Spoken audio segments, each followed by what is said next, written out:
طلب جن کو ہوگی، بھئی آپ یہ آدھی رات سے زیادہ کا وقت ہو گیا ہے، آپ یہاں بیٹھے تو کوئی طلب آپ کو لے کر آئیے یہاں۔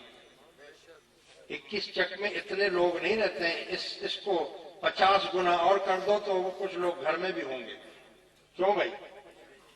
مگر سب نہیں آئے، کچھ آئے ہیں، اور پتہ نہیں کب سے بیٹھے انتظار کر رہے ہیں، مغرب سے پہلے کہ یہ لوگ انتظار میں ہیں۔ یہ کیا چیز تھی؟ یہ طلب تھی آپ کی، جو آپ کو یہاں پر بٹھائے ہوئے ہیں۔ اور فرمایا کہ من طلبنی وجدنی، جو طلب کرے گا اس کو مل جائے گا۔ بھئی طلب نہیں ہوگی تو اگر کھانے پینے کی بہت ساری چیزیں پڑی ہوئی ہوں مگر آپ کو طلب ہی نہیں ہے تو آپ کہیں گے میں نہیں کھاتا۔ طلب ہوگی تو چائے پی لیں گے، طلب ہوگی تو پان کھا لیں گے، طلب ہوگی تو پانی پی لیں گے۔ طلب ہی نہیں ہے تو کیا آپ کوئی چیز استعمال کریں گے؟ نہیں کریں گے۔ اسی لیے جب آپ کو اللہ اور اس کے رسول کی طلب ہی نہیں ہے تو پیروں کو کون پوچھتا ہے؟ ہاں بھائی، پیر کیا کر لے گا؟ کیوں ہم پیر کے پاس جائیں؟ کیوں ہمارے پاس قرآن نہیں ہے کیا؟ ہمارے پاس حدیث نہیں ہے؟ ہمارے پاس کتابیں نہیں ہیں؟ ہمارے پاس علم نہیں ہے کیا؟ گھر بیٹھ کر لیں گے، دیکھ لیں گے، سب کچھ کر لیں گے، سب معلوم، اسلام سب کو معلوم ہے، دین سب کو معلوم ہے، لیکن چونکہ طلب ہے کہ یار کہیں سے کہیں نہ کہیں کوئی راستہ ملے، کہیں پہنچیں، کہیں اللہ اور اس کے رسول کا پتہ لگائیں کہ وہ کہاں پر ہوتا ہے۔ کیوں اللہ نے فرمایا ہے یا ایھا الذین آمنوا اتقوا اللہ آمنوا وابتغوا الیہ الوسیلۃ، ایمان والوں مجھ تک پہنچو لیکن وسیلے کے ساتھ، کوئی بھی وسیلہ اختیار کرو۔ لہذا من طلبنی وجدنی، جو طلب کرے گا اس کو مل جائے گا، ومن وجدنی احبنی، جب اس کو مل جائے گا تو وہ اس سے محبت کرنے لگ جائے گا،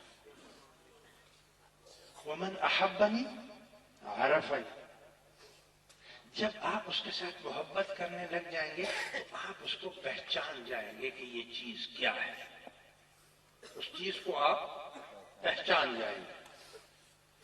ومن عرفنی عشقنی، جب اس کو پہچان لیں گے تو وہ چیز ہی ایسی ہے کہ آپ اس پر عاشق ہو جائیں گے۔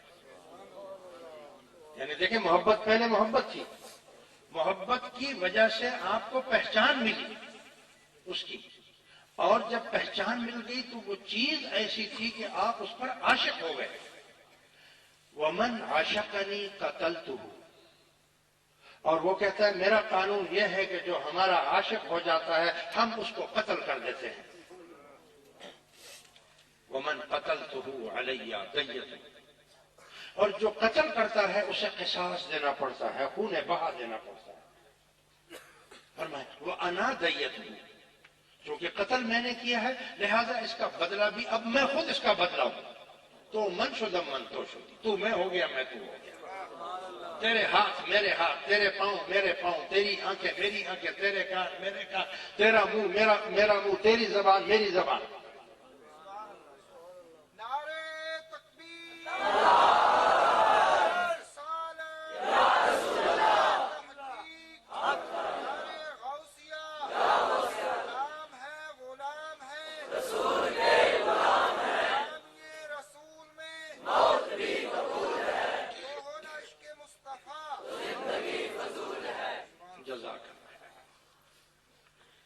اب میں نے آپ کو عشق کی بتائی، یعنی محبت جو ہے وہ کسی چیز کا اچھا لگنا، اور عشق جو ہے وہ پاگل پنا، دیوانگی کو عشق کہتے ہیں۔ یعنی فلاں آدمی عاشق ہو گیا ہے، مجنون ہو گیا ہے، اسے کچھ سوجتا ہی نہیں ہے، وہ ایک ہی کی بات کرتا ہے، وہ عاشق ہو گیا ہے۔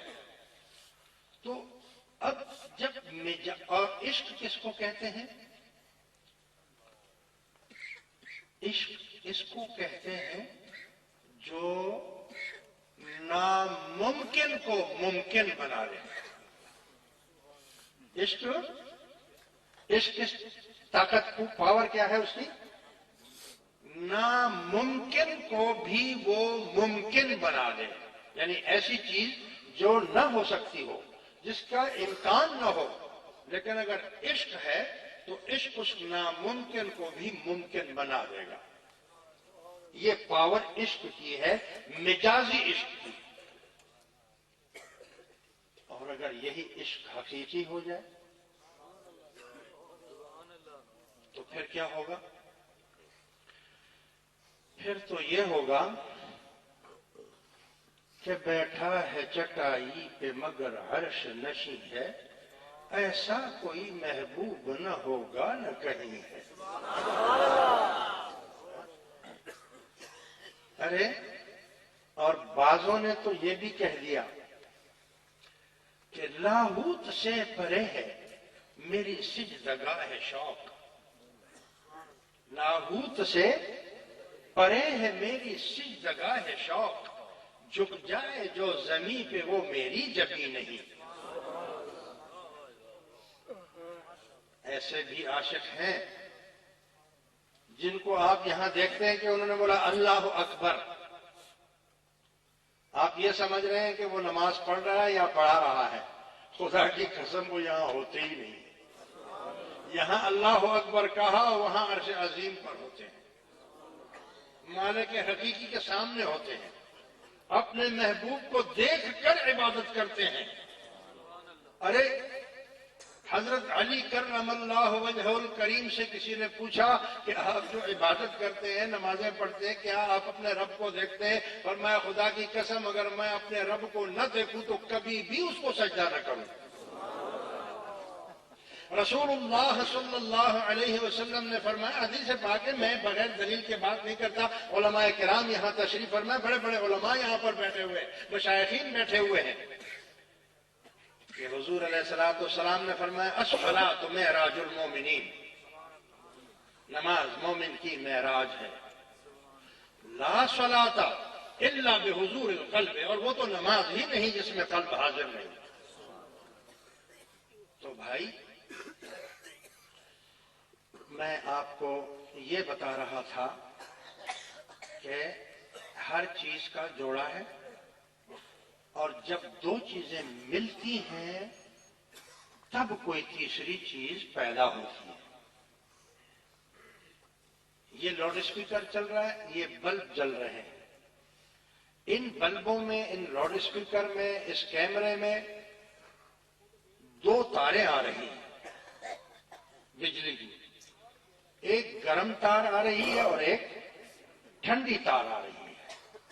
جب دونوں تاریں آ کر ملتی ہیں تو بلب بھی جل جاتا ہے، فریج بھی چل پڑتا ہے، لاؤڈ اسپیکر بھی چل پڑتا ہے، روشنی بھی ہو جاتی ہے. اگر آپ چاہیں کہ میں ایک ہی گرم تار اس کو لگا دوں، 100 سال تک بھی لگا کے رکھیں گے بلب نہیں جلے گا. اگر کہیں کہ خالی ٹھنڈی تار لگا دیتا ہوں، 100 سال تک ٹھنڈی تار اس کے ساتھ لگا کے رکھیں گے بلب نہیں جلے گا، جب تک دونوں تاروں کو نہیں ملائیں گے. کیوں بھائی، میں غلط کہہ رہا ہوں؟ آپ میں یہ ہاتھ ایسے ایسے مار رہا ہوں، آپ کو کوئی آواز آ رہی ہے؟ اب آواز آ گئی. جب دو چیزیں ملی تو تیسری چیز اس میں سے آواز پیدا ہو گئی. ہاں، یعنی قدرت کا یہ قانون ہے کہ جب آپ نیگیٹو پازیٹو دو چیزوں کو ملائیں گے تو پھر تیسری چیز پیدا ہو جائے گی. پہلی چیز آپ کی عبادت ہے کہ آپ عبادت کریں گے، اور دوسری چیز عشق مصطفیٰ صلی اللہ علیہ وسلم ہے، محبت ہے، وہ ایمان ہے. جب وہ محبت اس میں آ جائے گی تو تیسری چیز اس میں سے تقویٰ پیدا ہو جائے گا. تقویٰ.